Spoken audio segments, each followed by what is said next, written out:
Being able to graphically see all the structures on screen gives me the confidence that the takeoff is done correctly. Before we run the numbers, we should inspect the job. Laying the Google Earth image in the background gives us another perspective of the existing conditions.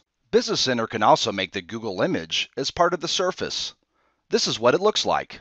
Just go to View, 3D View, or click the icon on your toolbar. We can rotate it around and even exaggerate the vertical. Since we can do that for the Google image, we can also do the same thing with the PDF plan. Just another way to visualize the job. If you want to simulate walking or driving across the job, Business Center can do that too.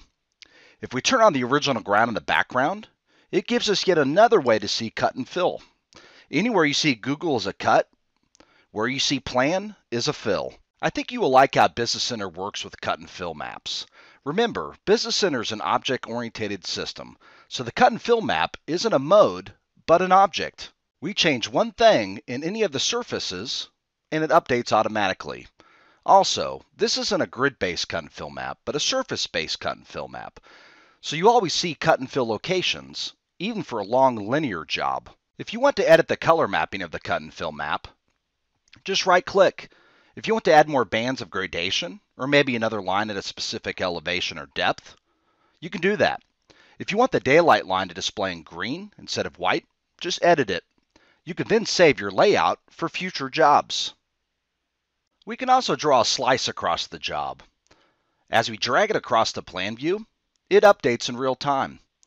When we cross a feature in the plan, it displays the name of the structure or object in the profile. If we zoom into the profile, it displays the slopes of the line. You can see the existing ground with 6 inches of strip. Business Center considers demolition separate from the stripping process, so if you drag the profile over the demo, you will see it in the profile. You could see the design with the topsoil respread adjusted and all the sections or subgrade taken out from what we were building. If you want to print the view, just go up to File and Print. Earlier I mentioned that Business Center is a tabular system. So if you want to display the existing ground with the Google Earth image, we can just click on it. Want to create another tab? Just right-click and give yourself another window. Want to display the design? Just drag it over to the other tab and drop it.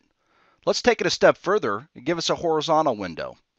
Imagine you're reviewing your bid with your team in your war room, and you have this up on a projector or a really large computer screen. Now, since Business Center has the material program built in, and if all you were concerned about is links, areas, and counts, you could drag a box around the screen or pick by layer and send it directly to an Excel spreadsheet.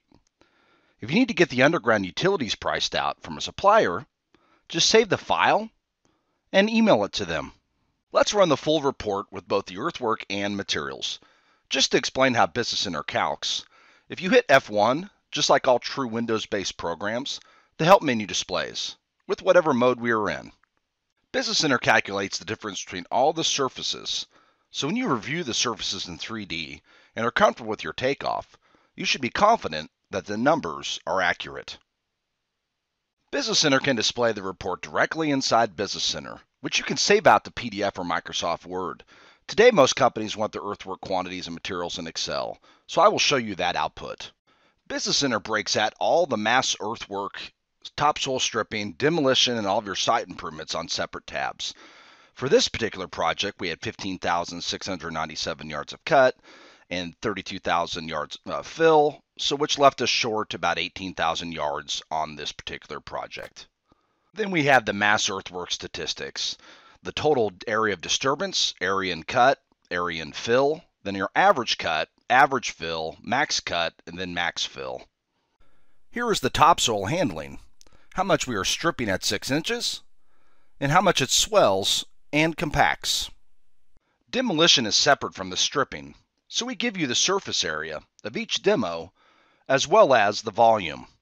Lastly, our site improvement quantities, broken out by type. Here you see the equipment demonstration area, its surface area, Class 6 base rock at 8 inches, and its volume converted to tons. Then we had one length with a cross-sectional area. So for the curb and gutter, not only do we give you the length, but the amount of concrete as well. Here is the length-based site improvements, silt fence, and all the different sizes and lengths of pipe. All the count-based site improvements, storm and sewer manholes, sewer cleanouts, and so on. If we would have added pricing to our materials and an installation cost to build them, you would see the bid price to each item. If the site doesn't balance and you don't want to haul in or out dirt, Business Center has a cutting-edge Analyze Earthwork Balance feature. If you know you're going to have to borrow X material or waste a certain material that was in the bore logs, you could specify it. First, you might want to analyze the entire site. In this case, we need to lower the site by almost a foot. Then what you can do is put in, let's say, boundaries around the perimeter to create berms to waste dirt. Run the Analyze Earthwork Balance and Business Center will tell you how much material needs to go into those berms.